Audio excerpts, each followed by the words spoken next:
Hi, everyone. Welcome to the December 27th edition of the TimeformUS Forecast. I'm David Aragona, and I'll be joined in just a second by my co-host, Craig Milkowski.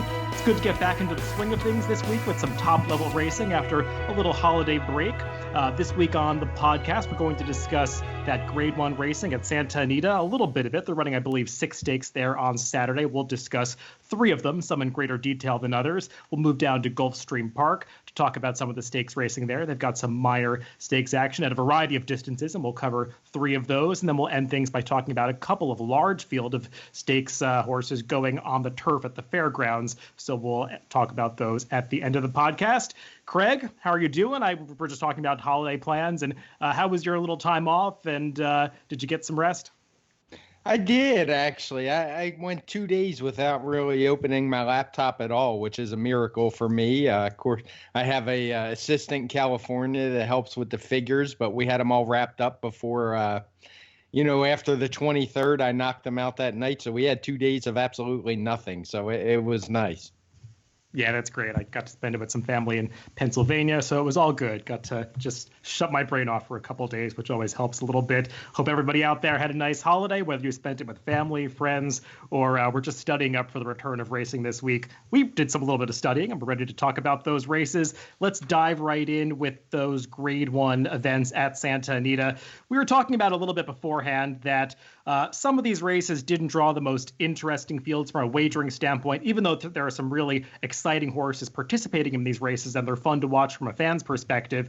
I know we didn't have the strongest opinions. Let's touch upon first the Malibu and the La Brea, those 2 races for the 3-year-olds. The Malibu just drew a 5-horse field. While it's short on quantity, it's definitely not short on quality because you've got one of the best 3-year-olds, perhaps the best 3-year-old out there in Omaha Beach participating in this race. Do you think it's just Omaha Beach's race to lose? Were you trying to beat this horse at all? I mean, honestly, I'm probably not going to bet this race, but it wouldn't shock me if he lost. I'm really curious to see how complexity rebounds. How he comes back from his win. I mean, he won really easily in fast time. He got a nice 120 TimeformUS speed figure for the effort. And I'm not even totally giving up on Roadster. I think 1 1/8 might have been a little far. He didn't do much running last time, but I've always kind of suspected he might be best at one turn. So, I don't think it's much of a betting race. I'm not going to concede at the Omaha Beach. Yeah, I feel similarly. We did these races on Out of the Gate this week with Dan Illman, where we talked about a lot of these Grade 1 stakes races, and I didn't pick against Omaha Beach. I feel like he's probably going to be a much shorter price than I would ever take on him, probably too short of a price given just his general popularity. That said, he's just rock solid. It seems like he runs well every time since they switched him to dirt. Maybe the 7 furlongs is a bit short for him, but I really honestly think it's just fine. And I like the outside post. I just think he's going to be really difficult to beat. Complexity's an exciting horse. I thought his allowance win at Aqueduct last time was really impressive, but it's a pretty big step up in class when you're beating an optional claiming horse like Mr. Dougie Fresh. Just not quite the same level as facing a championship level horse like Omaha Beach. So I'd love to see Complexity do well. I just think he's got a tall order on his hands. Speaking of those top 3-year-olds, let's talk about the La Brea because we've got another one of those in this field, that being the 3-year-old filly Bellafina. She really got back on track last time in that Breeders' Cup filly and mare sprint, going this same 7 furlong distance.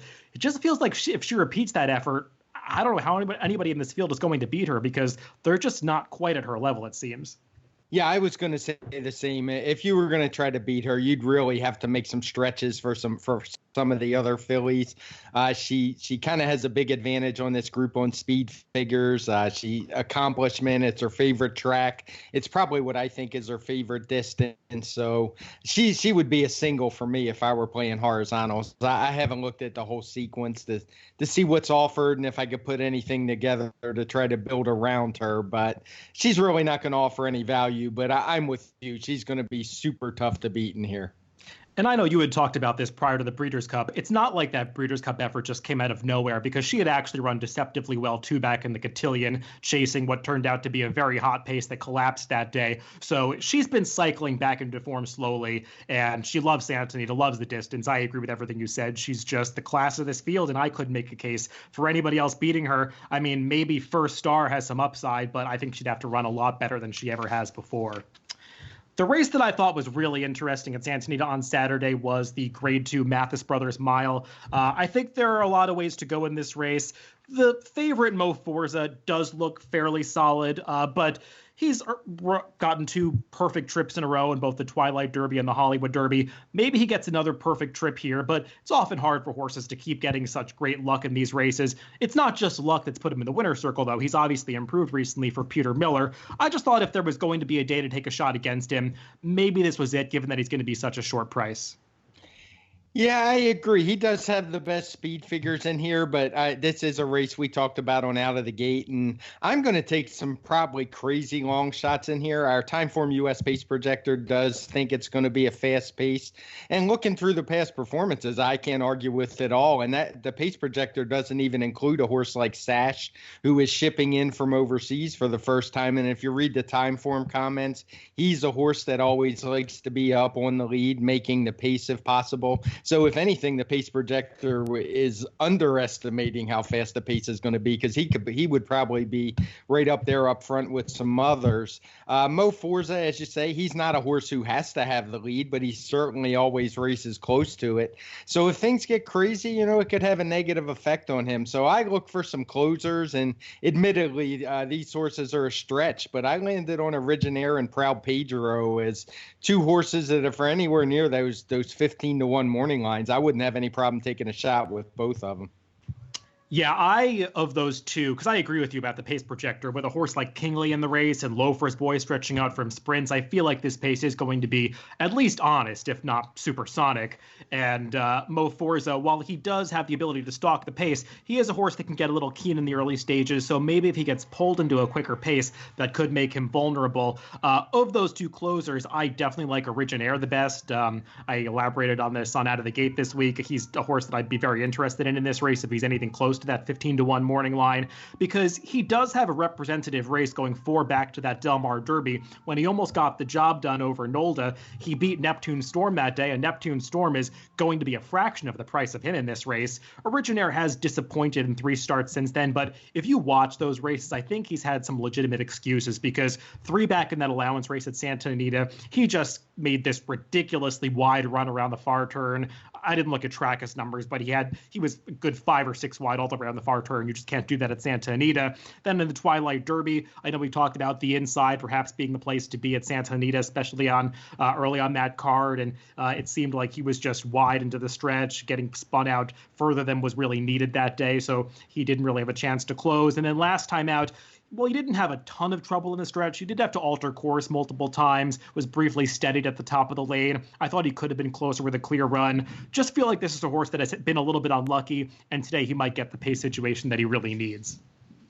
Yeah, I have no problem with that. My thing with Proud Pedro, the reason I included him as well, is I thought he got kind of a premature early move last time into what was a fairly solid pace. And I also just think 1 1/8 is probably a bit too far to him, caused him to flatten out a little bit. So just looking for something a little crazy. But yeah, I have no problem with Originaire or Proud Pedro. And like I said, I'm never averse to betting 2 horses if I'm playing big odds. So that's a good chance that's what I'm going to do in here. Let's stay on the turf and move down to Florida to talk about some racing from Gulfstream Park. We're going to discuss races at a variety of distances, beginning with 5 furlongs and ending with 2 miles. Let's begin with that sprint race. It's the Janus Stakes, the 4th on Saturday, and thought this was a pretty interesting field that had some quality to it. Hard to really say who the horse to beat is because they're coming in from different directions. Extravagant Kid is the favorite on the morning line, and I think that's fair. He's just a rock solid horse, seems to run well every time, likes this 5 furlong distance, but I don't think he's the kind of horse that has to win this race because there are a lot of contenders. Yeah, I would say the same thing. It looks like a pretty evenly matched group. Extravagant Kid, he doesn't have any real speed figure advantage as the morning line favorite. And there's just a lot of horses in here who win a lot of races. Personally, I think the race goes through pay any price. I know he's coming off a layoff, but he's done that without a problem before. He clearly loves Gulfstream Park. He's 14 out of 20 at 5 furlongs there. He almost always seems to run well. I think he'll probably wind up being the morning line favorite. That's kind of hard, or being the actual favorite. But tough to say. It is a tough group.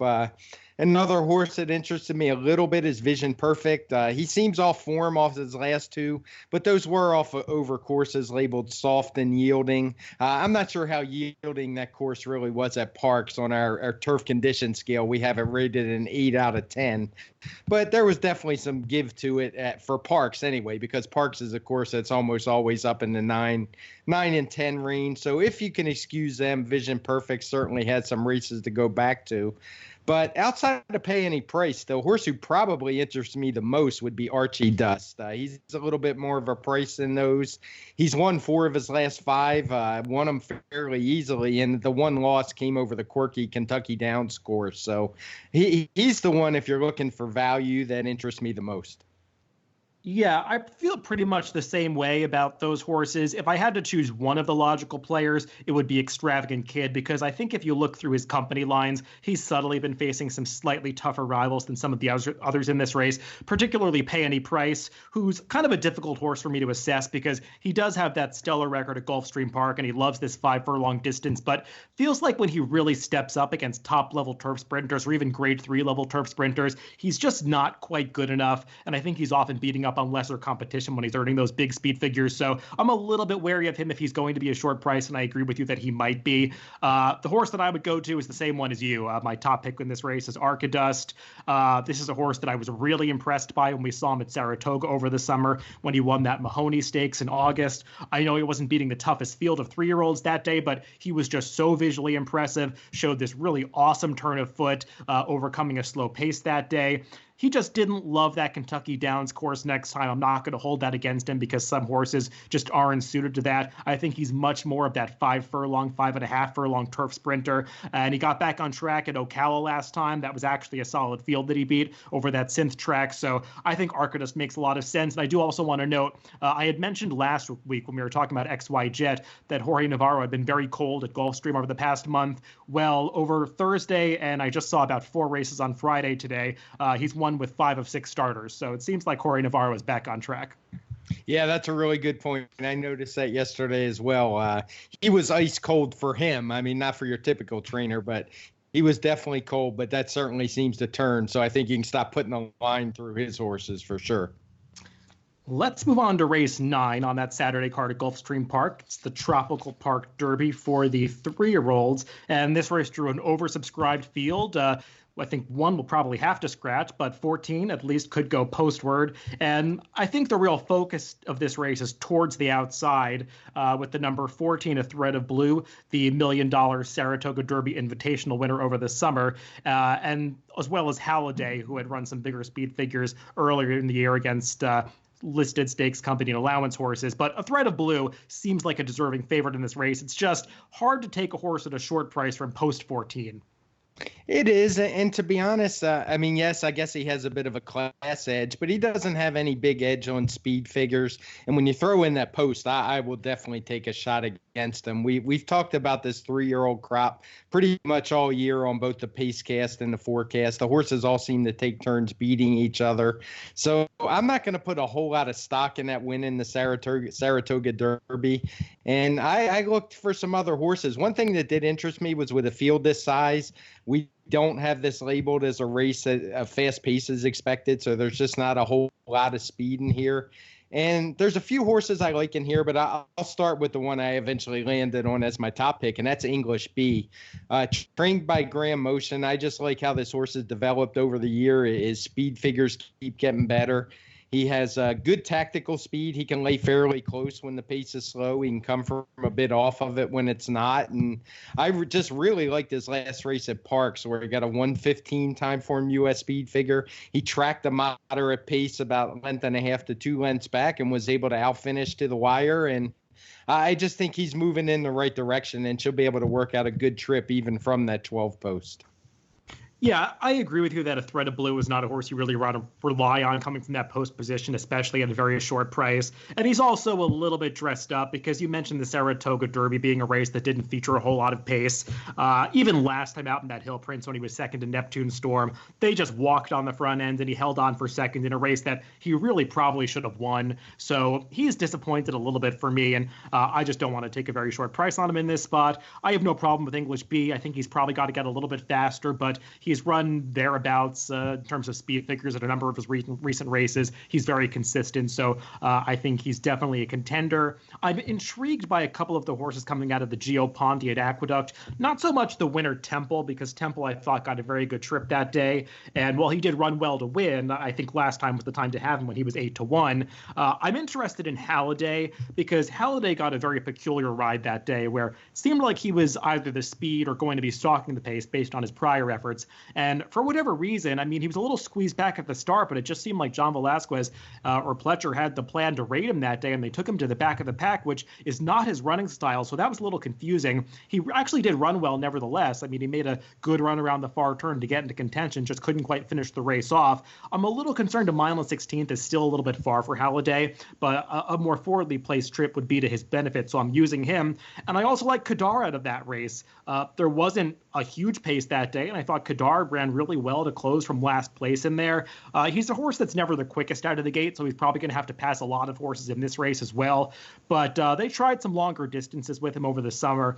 I just think he's a horse that wants to go a little bit shorter, and I think he might be rounding back into form now for Mike Maker. So if he's around that 8-1 price, he's one that I would use as well.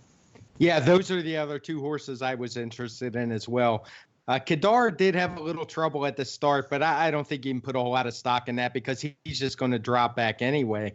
But what's impressive about that horse is he put in a long, sustained run.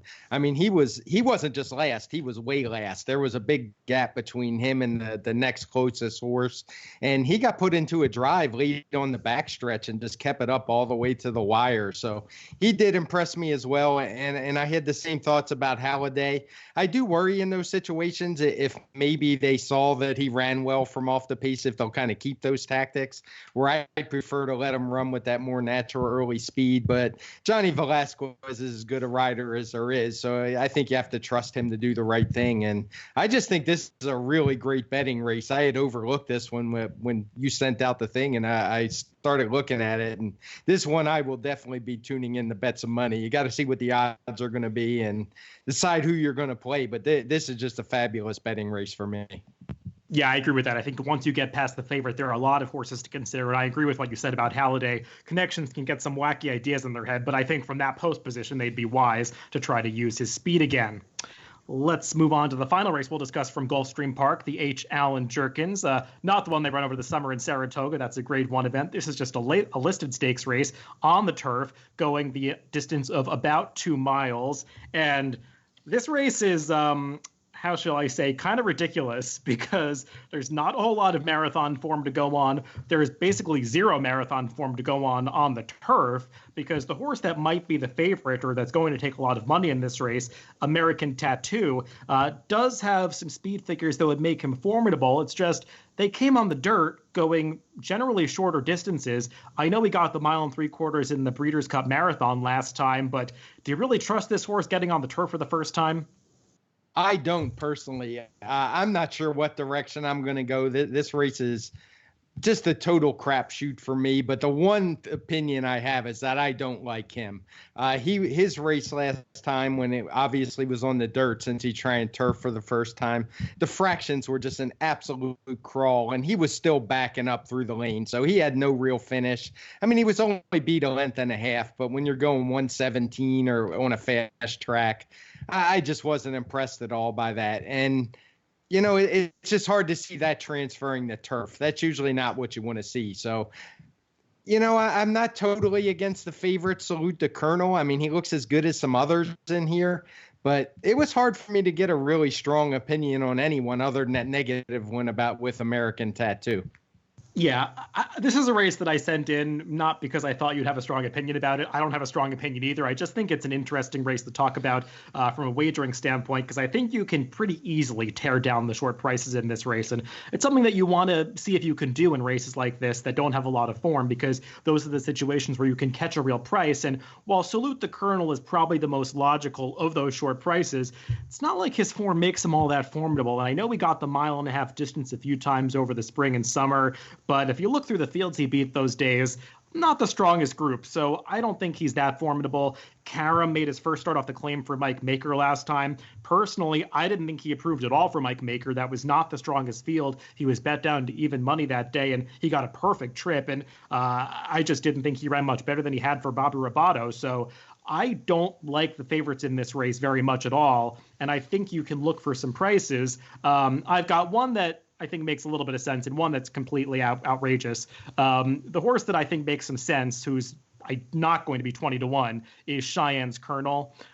This is a horse that goes out for some low-profile connections, but he's run some decent races over the past couple of years. He's in over his head quite a bit, but when he's on, he can compete with some decent turf horses, and I think it's worth noting that while they haven't tried a marathon distance with him, this horse is a full brother to Gentle Ruler, who you might remember is an Ian Wilkes horse who really improved significantly when they stretched her out to 1.5 miles, 1 3/8 this year. So I'm intrigued by Cheyenne's Colonel getting out to this distance because he's got some speed figures that put him in the mix. And if he improves a little bit and others take a step backwards going this longer distance, he's one that could definitely get into the mix.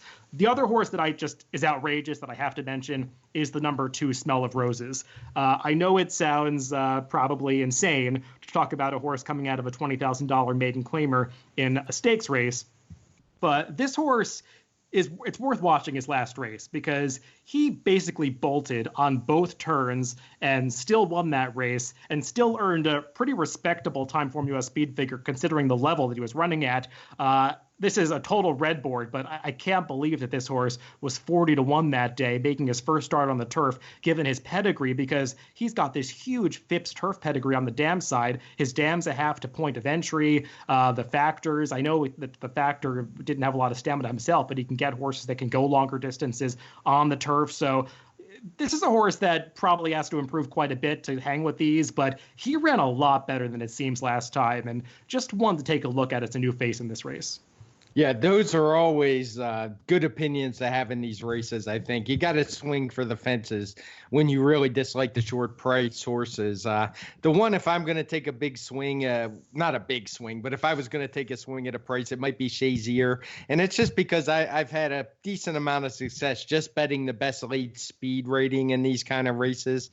He's a horse who looks like maybe he could go longer. So nothing too crazy for me, but I'm with you. I'm against the favorites. And I'll have to be creative when it comes time to bet. Let's move on to the fairgrounds and talk about a couple more very competitive turf stakes races, beginning with the Pago Hop, the 7th race on their Saturday card.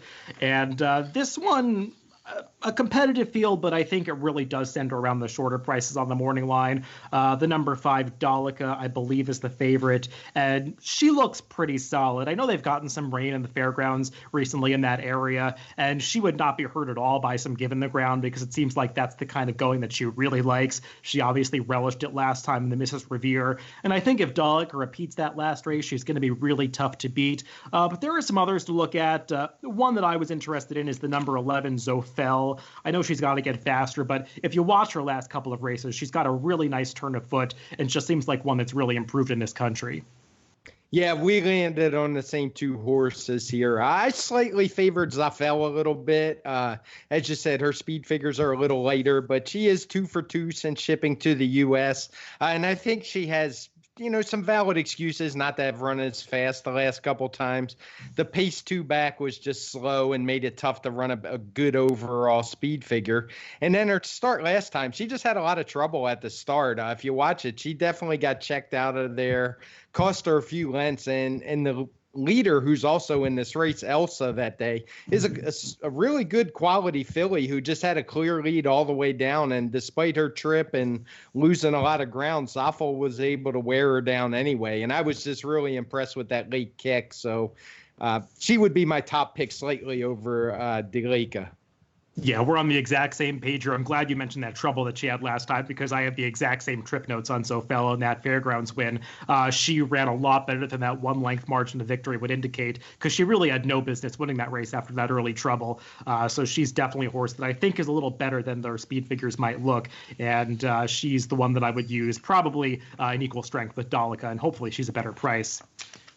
let's talk about the final race we're going to discuss on this podcast, and it's the other mile race for the 3-year-olds at the fairgrounds on Saturday. This one for the colts and geldings, the wood chopper, and there's no disputing that the two best horses in this race are the number 11 Sir Winston and the number 12 Hog Creek Hustle. But these horses have distinguished themselves on the dirt, and now they're entered to run in a listed turf stakes. What do you do with horses like this? Well, the first thing I did was what you probably already know is I look up the breeding and just see what there is in the sibling side. And it looked to me, I'm not the expert you are, but it looked like they both do have some turf breeding. I know Sir Winston has run on the turf before, didn't run very well. I am willing to forgive that one personally because he didn't run very well in his debut either. Then he moved to turf and he ran bad. And it seemed like he got better after that, and he did it on synthetic. So sometimes that translates synthetic to turf. So I'm not going to penalize him too much for that poor turf effort. But what I will say is this looks like a prep race to me. It's probably a little too short for Sir Winston. So I'm going to try to beat him. It won't shock me if he wins in here, but I think he's probably going to be a real underlay. Hog Creek Hustle, I mean, he's not only moving to turf, he's also going to 2 turns where he's generally been a 1-turn sprinter. So at a short price, he's not really a horse that I'm too interested in here. It'll be a fun race to watch. Just looking through the field, this was probably the most fun race I had handicap. And we had a horse like Clint Maroon, who it feels like we've talked about every other week on the podcast. I think he's been running nonstop all year. He's a bit in over his head in here, but I actually do like a bit of a long shot in here, and he comes out of that Giopani we talked about earlier, and that's 40 under. I'm not sure he's going to be 20-1, but this is a horse who won the Pilgrim at 2. He's run fairly well this year. He had the one stinker when it was on real yielding turf. I think it was at Penn. But I actually liked this race last time, and his first start off about a 3-length layoff. I thought that was a strong race, and you know, if he just has to beat the dirt horses, I think he has as good a shot as any in here. And the one other horse that I would be using for sure is Tracksmith, because this is a race we kind of expect the pace to be fast in here. There is plenty of speed drawn, and he's one who's almost certainly to be closing strongly through the lane. Yeah, you probably know I'm one of Sir Winston's biggest fans. I loved him in the Belmont Stakes. I'll even say, to counterbalance that opinion, I loved him when he made his turf debut at Saratoga last summer, and that didn't turn out too well because, as you were alluding to, Sir Winston does have real turf pedigree on the dam side. It's just, it seems like maybe he's got more of that Awesome Again influence because he didn't take to the turf that day, and it seemed like he really improved when he got to the dirt. So I know this is just a starting point for him, and I guess they want to run in a race like this rather than ship out to California and finish 4th or 5th in the Malibu. I get that. But I think you're supposed to play against a horse like Sir Winston. Even though I want to see him get back to top-level competition and be a player in the handicap division next year, I just don't think this is the right spot in which to bet him.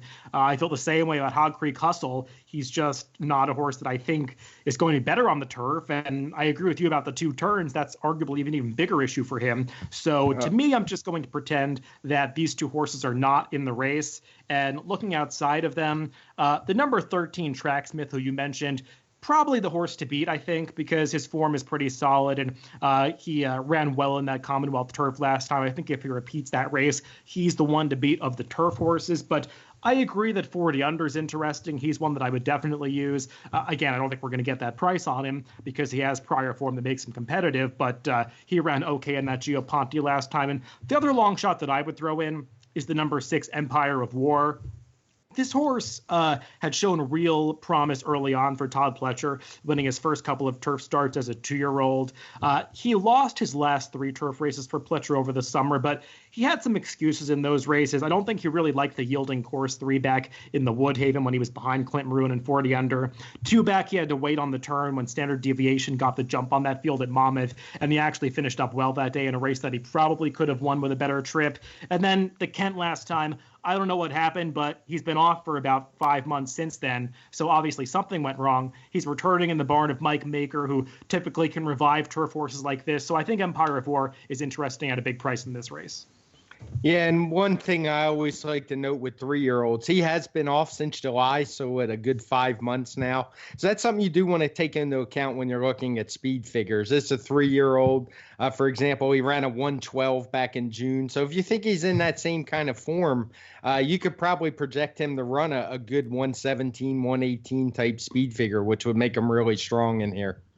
Yeah, I agree with that. But this race, as well as that Tropical Park Derby and a couple of the other races we talked about, I think these are races where the favorites are vulnerable, and you can definitely find some long shot opportunities. Hopefully ours do well, but I think you can talk about a lot of other horses in these races because there are many contenders.